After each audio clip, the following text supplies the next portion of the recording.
This is an interview for peep-Magazine. We're joined with professional boxer Sam Best. We're here to talk about pro boxing, depression, and what the future holds for Sam. Jazzy B once said, "It took us a really long time to get going, but finally we're on our way. Let's get into it."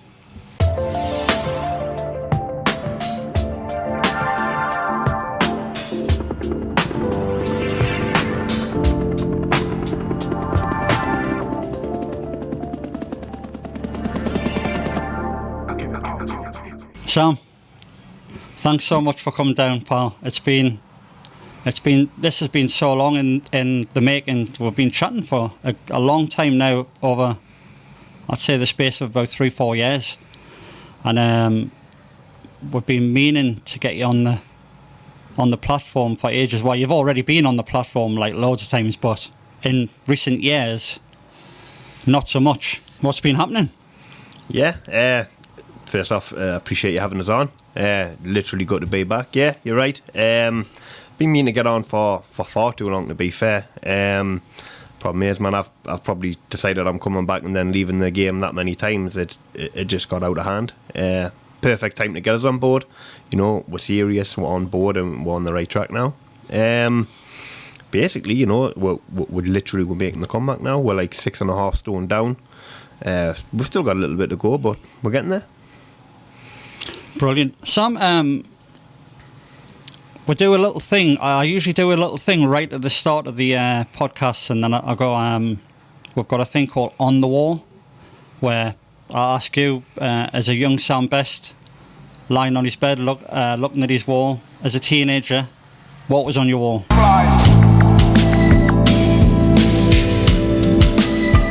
Yes, I know.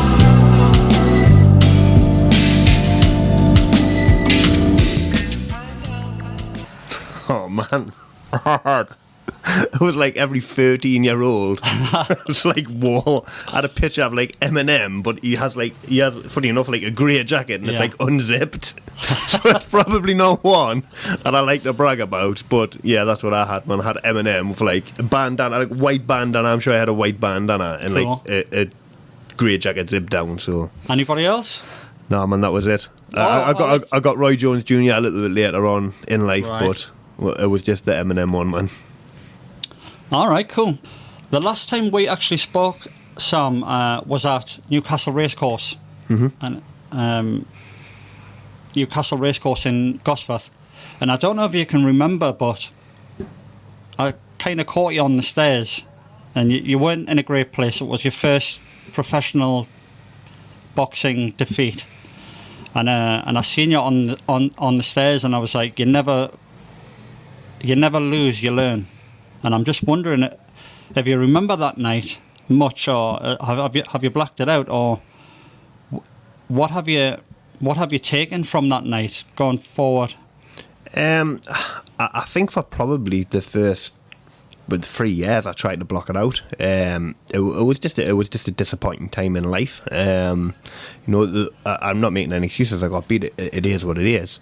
But there was a lot of things in the background that were happening around that point. I didn't want to box. I didn't like boxing. I didn't want to be there. I wasn't training. I wasn't in the right mindset. But yeah, and it took us nearly 4 years to accept the fact that I got beat, and it took us probably 4 years to accept that it's a lesson. It wasn't a failure, it's a lesson, and that's how I sort of try and take it on board now. Yeah, you fought Christoph Gorlek, and I was there that night, obviously, but I was ringside taking some shots, and it just it's weird to say, but it just wasn't you in that ring. Yeah. I mean, listen, anyone who watched me career throughout my career, even sparring, knew that wasn't me. That was Sam Best at like 5%, if that. So that was Sam Best, fat, fatigued, starved, sitting in saunas for 3 and 4 days to try and get the weight off. It was Sam Best not training properly, not training hard. I just didn't take the sport serious anymore, and I just sort of fell out in love with the sport and thought, well, my talent will drag us through fighting, a journeyman. It's just a journeyman. I'll be all right, and once I've got a harder fight, I'll train a bit harder. And I overlooked someone, and it's embarrassing, but it's been a good lesson in life, because now I'll not overlook anything. There's people out there that are probably wondering what happened post that fight, because you didn't box anymore.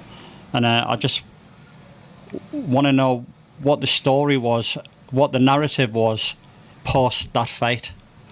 Yeah, I don't think it's a case of one thing happening. I think it was a load of different things happening in life. I was 22. A lot of things changed really quick in my life, and I really struggled to adapt into them changes in life. I just started a business. Anyone who starts a business will say it'll be great when I work for myself. I have all the time in the world. Yeah. And I think we both know that it's the total opposite. You don't have all the time in the world. I become very angry, and I pointed the finger at a lot of people. I sort of thought it was his fault, or it was her fault, and it was their fault, and they weren't doing this. And in hindsight, it was my fault. And I'm at a point in my life where I accept it. But yeah, I mean, the last two fights, I took such a big break away from boxing, and when I tried to come back and I was fighting, it was just a joke. It was embarrassing. It wasn't me.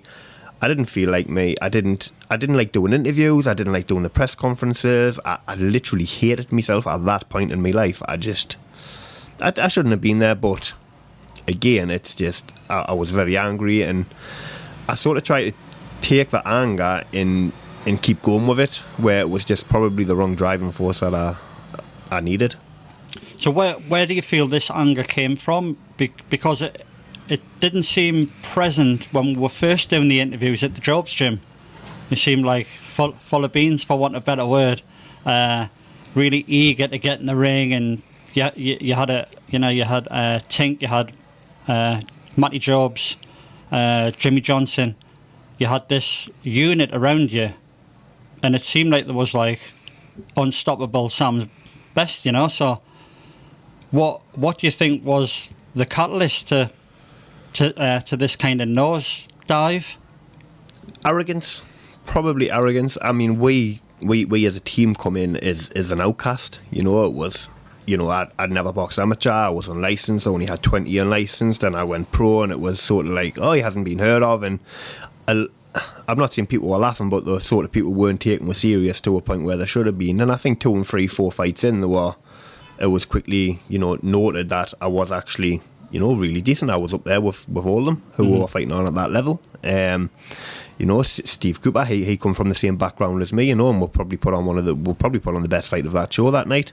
Massive respect to Steve. I hope he's well as far as shout outs go. But we did it, and I know he was sort of from the same background, and was sort of a little bit outcast in that sense. And then I'd felt like I'd paid me dues at this point, and I thought, I don't know, I thought it would have took off a lot quicker. I thought money would have caught coming in. I didn't realise ticket sales were as heavy and as much as a burdened. And I think it's a transition in life that everyone goes through. I think it's becoming like a boy and a man, and you sort of take on the real world struggles. And me personally really, really struggled with it. And I started pointing fingers at people, and then I started thinking, well, I'm winning, I'm knocking people out in, first round knockouts. I've got the power, it's there if I need it, and it didn't work in the end. When people talk about depression, it can like go over like lots of different areas of mental health. Has depression always been with you, or did it suddenly come, and has it been something you've always had to deal with, or did you feel when you were training in the boxing, and then what you've just said there with you expected things to come a lot quicker, did the depression kick in then, or has it always been there? So it's hard. I don't think I've always had depression, and I don't know if I had. You're right, there's loads of different forms of depression. I've got more of an obsessive personality. Anyone who knows us and knows us personally will tell you the same thing. If I go paintballing and I enjoy it, I'll want to be a professional paintballer. It's the extreme that I go. Everything I do, if I like it and I enjoy it and I get a buzz from it, I get, attached to it. This is literally why I've never took a drug, because I just knew I would be like totally addicted to it. Yeah. But I've got that obsessive personality where I just get gripped onto something, and for some reason, somewhere down the line, I cannot identify the exact time. I sort of started obsessing on self-doubt, and I started hating myself and getting depressed, and I could put a smile on for everyone, Matty, Jimmy and Tink were none of the wiser, in all fairness, because I was smiling and they were like, have you done your run? I'm like, I'm feeling good, I'm feeling great, when in all honesty I didn't. I couldn't even look in the mirror at one point, because I just hated myself that much. And I don't think it's a form of, I've always been depressed, I've always had an obsessive personality. And I think my obsessive personality latched onto the depression side of it. Right, yeah, of course. You mentioned dark places, dark thoughts. Do you want to share any of those dark places? I feel like it should be done after 9 if this is the case. Yeah, I don't think I'm any different to anyone else. We're all humans, we've all got trials and tribulations, and we've all been through hard times one way or another. I've been in some of the darkest places in my life. Just last year, I was probably in the darkest place of my entire life, and this was just a year ago. I've had the bad thoughts and stuff like that, and I've had good people around us pull us out. Now, where I'm in such a good mind space, I believe in mental health massively. I'm not excusing mental health in the slightest, but I believe you can have an effect on your mental health with who you surround yourself with. If you surround yourself with bad people and negative people in that kind of energy, then that's what becomes of you.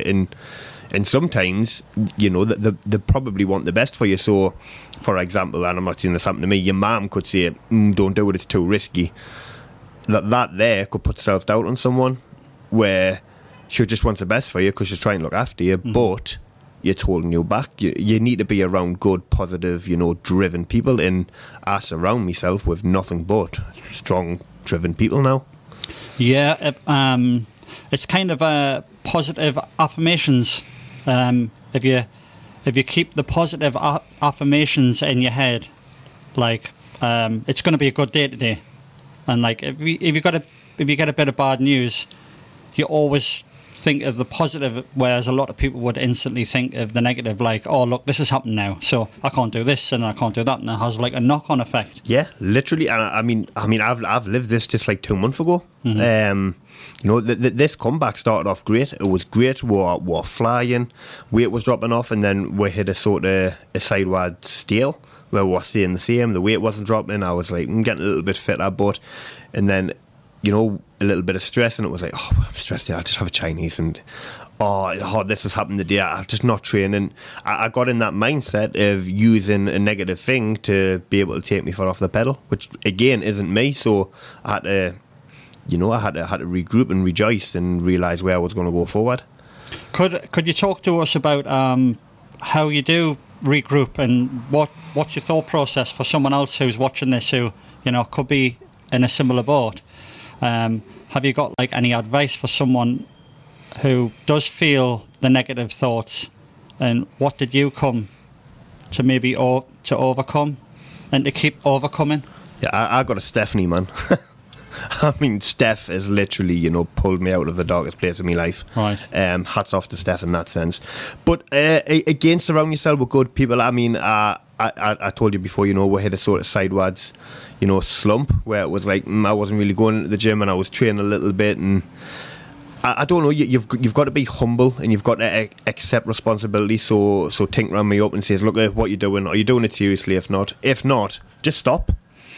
But if you're going to do it, then do it. There's no like in between. What one do you want? And it was humbling, and I didn't want to hear it, and I got upset. It was hard to hear. He didn't tell us to quit, but he was saying, if you're not going to do it, just quit, just stop.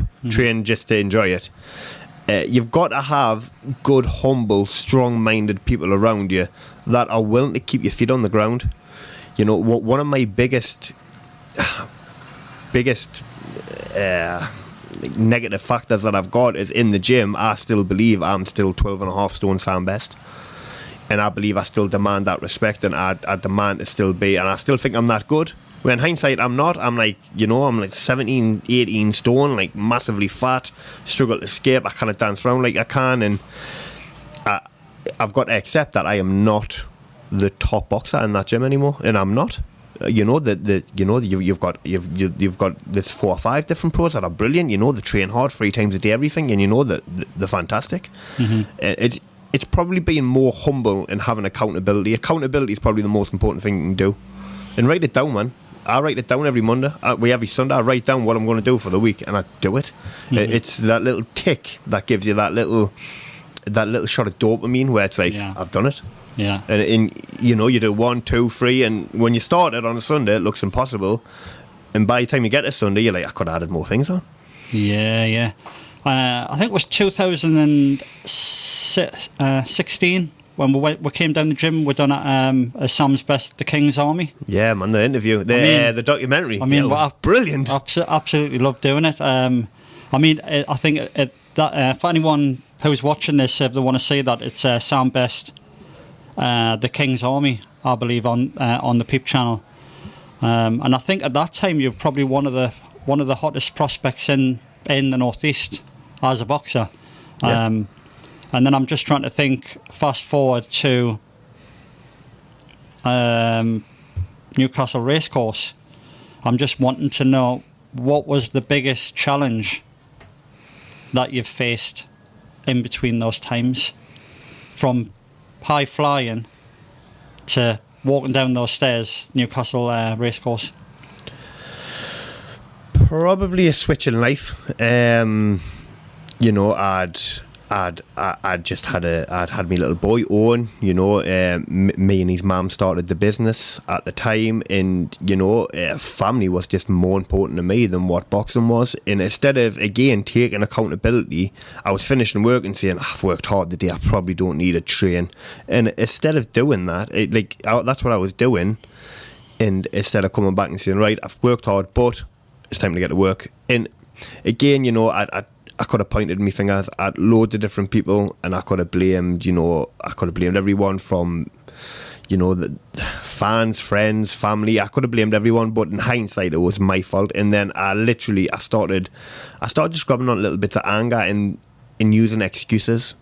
And now I literally don't have an excuse. If I don't do something, I haven't got an excuse for it. Sam, we're gonna break it up a bit. I'm gonna pull a couple of things out. I'm gonna say a few quotes about boxers, or what other people have said about boxers, and I'm wondering if you're going to be able to name either who they're talking about or the actual boxer. Right, well, just for the record then, because in my defence, I don't actually like boxing. I don't watch it and I don't follow it, and I don't follow any sport. So in my defence, if I get them really wrong, that's why. I enjoy doing boxing, and I enjoy making history. I don't enjoy watching it. So in my defence, if I get them wrong, this is why. I'm not very educated when it comes to this. That's absolutely fine, mate. Absolutely no pressure on you at all. You nearly looked at the answers there, didn't you? Try to, yeah.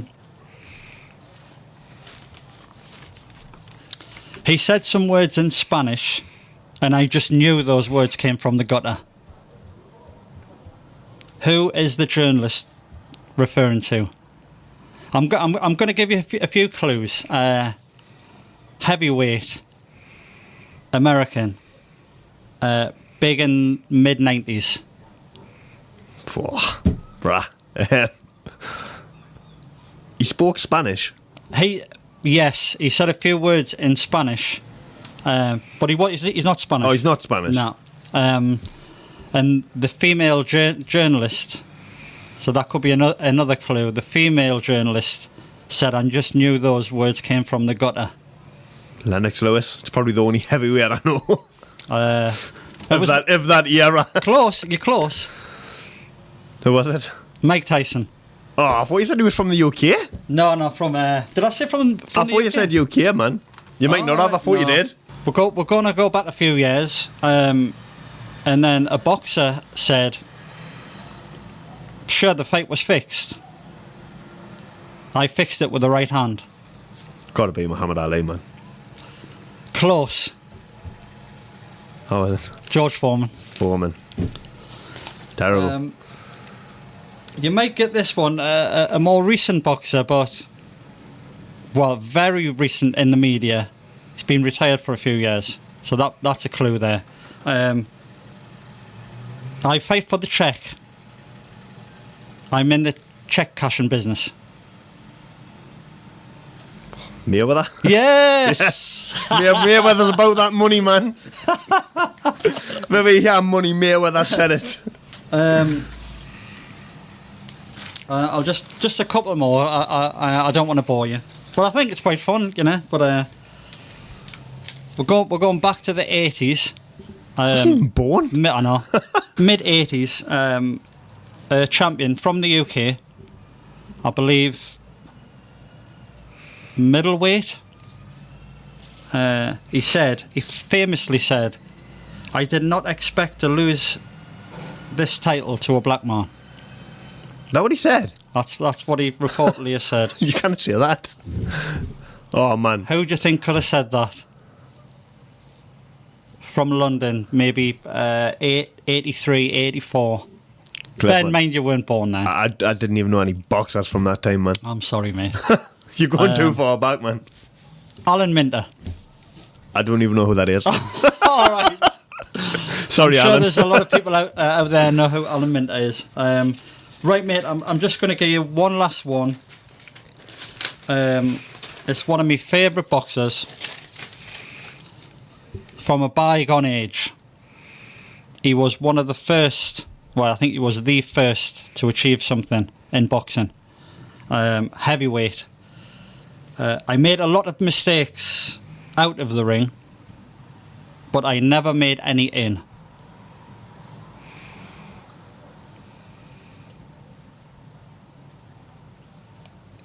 Tyson Fury. No, I'm afraid not. No. It was Jack Johnson.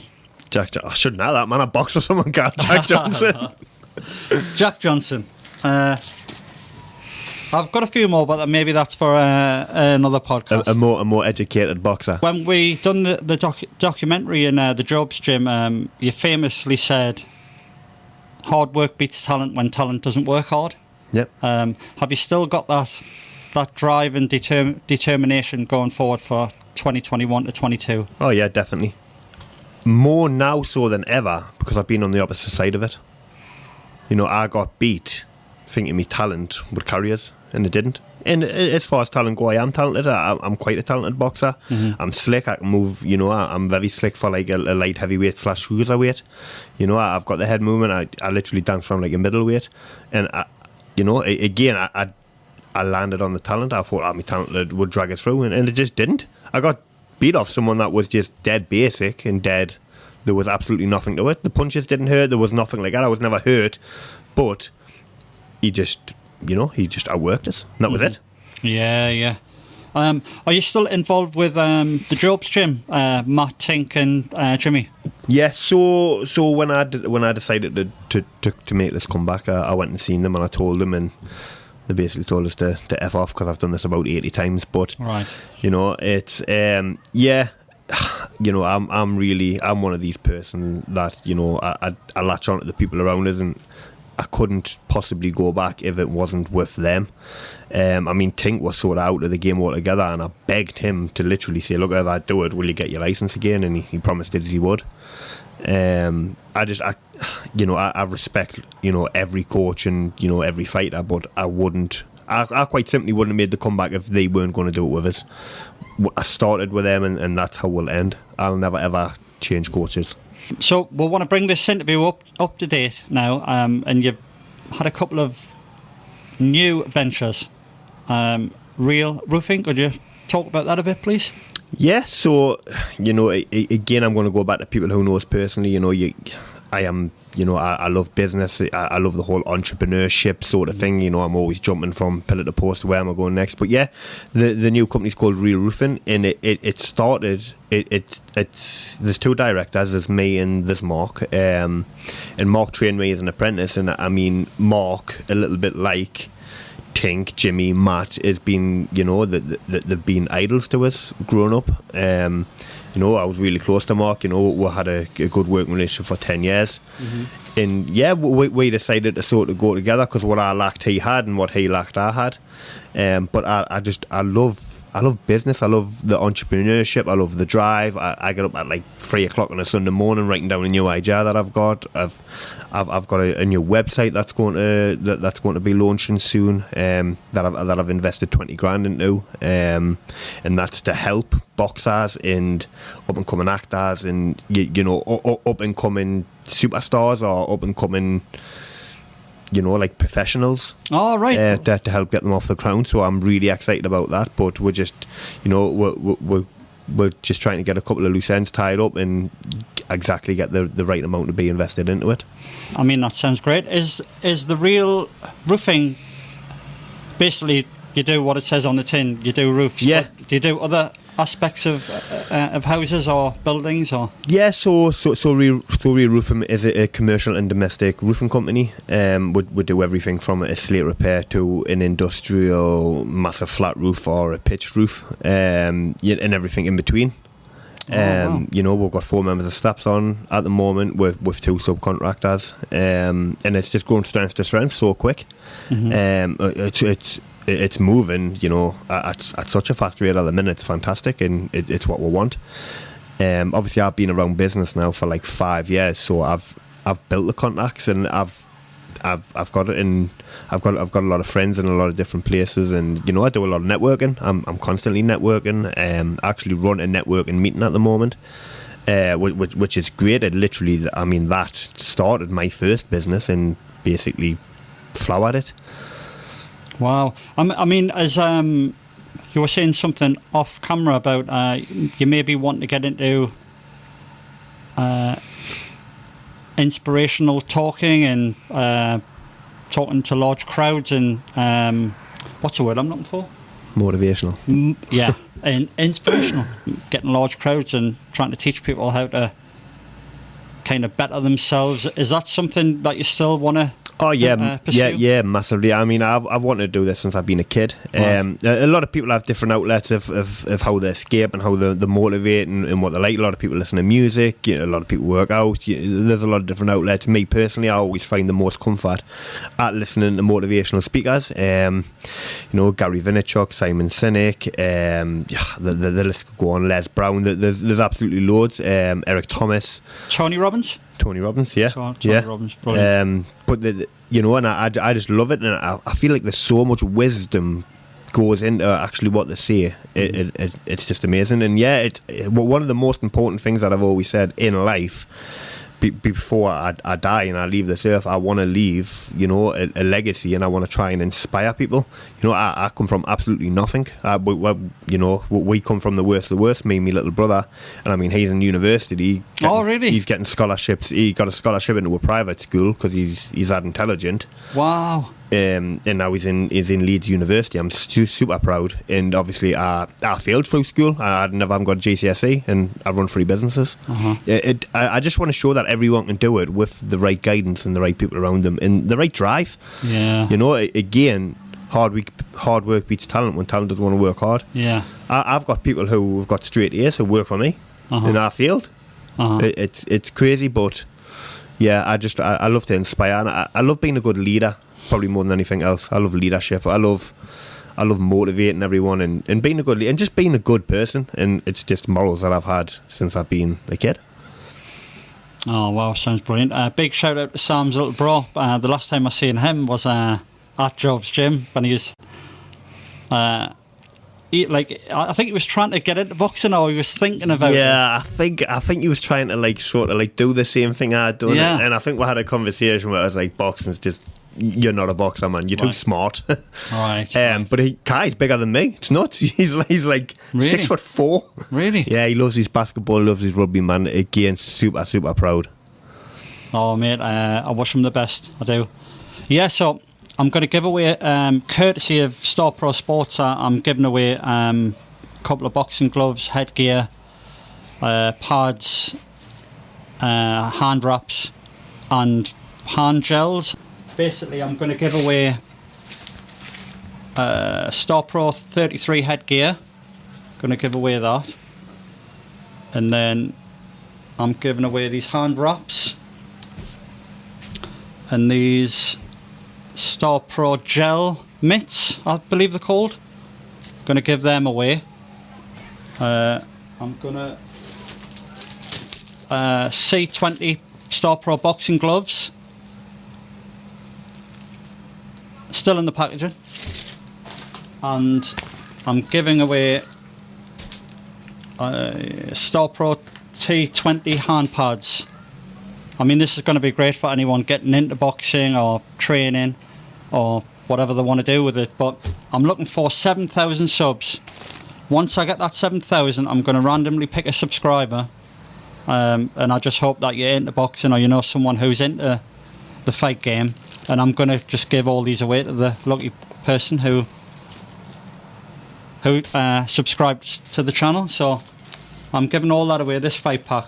Thanks a lot. It's a good head guard, man. Is it? So I'm going to give all that stuff away. So 7,000 subs, so get subscribing and then them can be yours easy. Sam, what are your thoughts on the state of boxing now today? So from like the Floyd Mayweather versus Logan Paul, like what's your views on that? You think it's good for boxing or you think it's bad for boxing? It depends how you look at it, doesn't it? There's two sides to a story. In all fairness, it's probably going to bring more viewers to boxing, which is great. At the same time, it's embarrassing for the likes of Floyd, who's, you know, arguably one of the greatest of all times, to be getting in with someone that does YouTube videos, who's had one, but how they even get professional licenses is beyond me. The hoops I had to jump through was ridiculous. Yeah, I've always wanted to ask someone in the game. Yeah, you know? it's embarrassing. I mean, listen, they both got paid a lot of money, but I think it was Tony Bellew. I was watching him on a podcast, and he says it's great till someone gets hurt, and eventually someone will get hurt. Don't get us wrong. They're probably, I mean, him and his brother, you know, they're at the standard where, yeah, they maybe can be pros. They train hard. They're in good physique, but they're just not paying homage. They're not playing the game. I mean, they're calling out. You know, it's just ridiculous. UFC fighters to fight boxing and Tyrone Woodley. Yeah, it's stupid. You want to do boxing? Fair play. Go and do boxing. Yeah. Fight a boxer. Yeah. Do what everyone else does. Fight a couple of journeymen. There's journeymen out there that would slap the two of them silly. Yeah. And they're just not showing any respect towards the sport. And I think that's what's getting to all the boxers. I mean, me personally, you know, you pay homage. You know, you just do. You show respect. Yes. You don't call fucking Floyd Mayweather out, man. Yeah. But at the same time, he's made like £20 million. I get in the ring with two of them for the same night for £20 million. Oh, of course. And it you know, I give my life up for boxing at one point in my life and never made a penny. And I was in it for like 2-3 years, and I literally give my life up. And you know, yeah, I was at the tipping point. It would have took off. In fact, you know, I was getting up there where eventually we would have started fighting for titles, and you know, we were working up to that point. But then you've got someone who makes YouTube videos who's just made 20 million by getting a boxing fight. It just makes you think, what's the point? Yeah, of course. Because I honestly thought that Floyd would say like, I'm interested, but why don't you go out and fight like 10 guys, like, and they gradually get harder and harder and harder, because when you're at the top of the tree, you're not going to fight someone, as you well know. When you turn pro, it's like an amateur coming up and saying like, oh, like I want a pro fight, but I'm in, like, do you know what I mean? It's like, yeah, but Floyd's exactly. like the top of his game. It's and he just jumps in the ring with someone. I mean, two fights. Yeah, I mean, Floyd says, listen, it's for money. He blatantly said, he says, me kids aren't going to eat me legacy. Fair play. Floyd's took more than enough money out of the game, and if he hasn't got any, I mean, Floyd has, he's a smart man. Put boxing aside, I've followed him on a business sense, and he's not stupid. Floyd has got money, he's got residual income coming in everywhere. They really want to be clever. Go and jump in with someone like Canelo, who will just not tolerate it. Yeah. Canelo would just, I mean, Floyd kept him up for 8 rounds. He literally put on the show because it was good and it looked good, and they can do another rematch, and they can make another £100 million each or whatever. Where you get entertainment, isn't it? Yeah, exactly. But you get boxers, Tyson Fury, even down to Wilder, You get, Canelos, Billy Joe Sonas. You get people like that are just boxing. They're not bothered about the money. Yeah, everyone wants paid, and we're all in it to be paid eventually. But we wouldn't let someone disrespect like that. And I just feel like Floyd's just tarnishing his whole legacy. Like, yeah, go and do an exhibition fight, have a bit of fun. That's great. But, the way the whole thing was just put together, it's embarrassing for me. Yeah, of course. Can I ask what your thoughts are with the trilogy fight with Tyson Fury and Deontay Wilder? Yeah, so I'm a big fan of Tyson Fury now, and I'll be dead honest with you, I wasn't at one point. Right. But Tyson Fury played a massive part in motivating me for what he accomplished. Yeah, of course.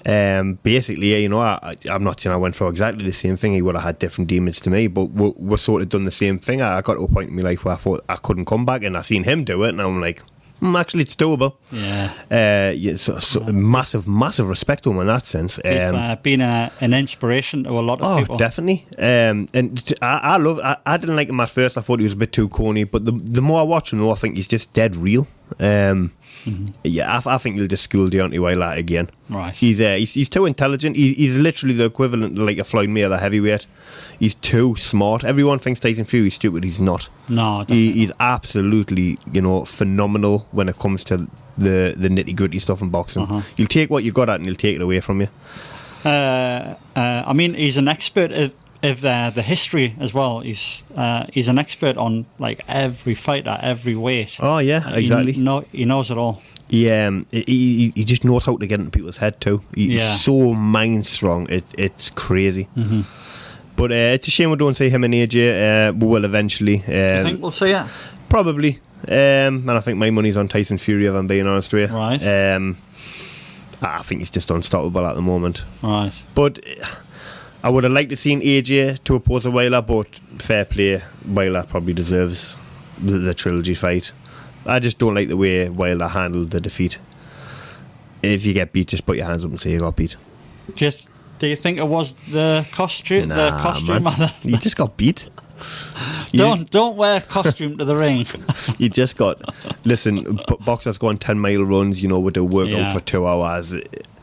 Wearing something on your body to walk to the ring wouldn't have affected you. Not in the slightest. Yeah, mate, of course. So, we talked about getting back into the game, back into boxing. Is there anything lined up fight-wise? Nothing yet. So again, I said early on in the interview that we hit a sort of sideways stroke, which was disappointing.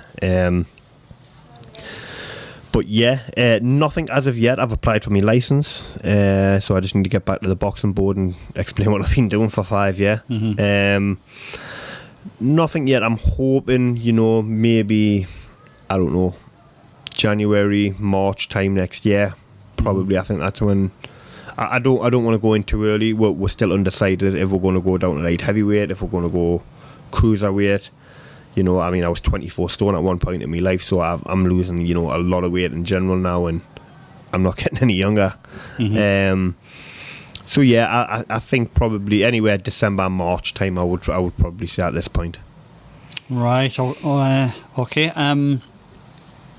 Do you want to give your sponsors a big shout out, or is there anyone you want to shout out, Sam? Yeah, definitely. I mean, first of all, I'd probably like to give an apology to Tink, Matty, and Jimmy. To be fair, for all for the embarrassment that I put on with at that point in the time. So at that point, I'm sorry, and I promise I'll make up for it in that sense going forward. Massive shout out. Peter down at Marley Gym, he's doing a lot of one-to-one strength and conditioning with us at the moment. It's absolutely fantastic work. Really pushes us to my limit. And James Palmer, Jim from New Way Thinking, New Life Thinking. Sorry, I do apologise. He helped me get through, some really dark times in my life. Anyone struggling, please, reach out to me. I'm more than happy to take a phone call and just sit and chat. There's always a bright idea, and Jim, sort of taught me that.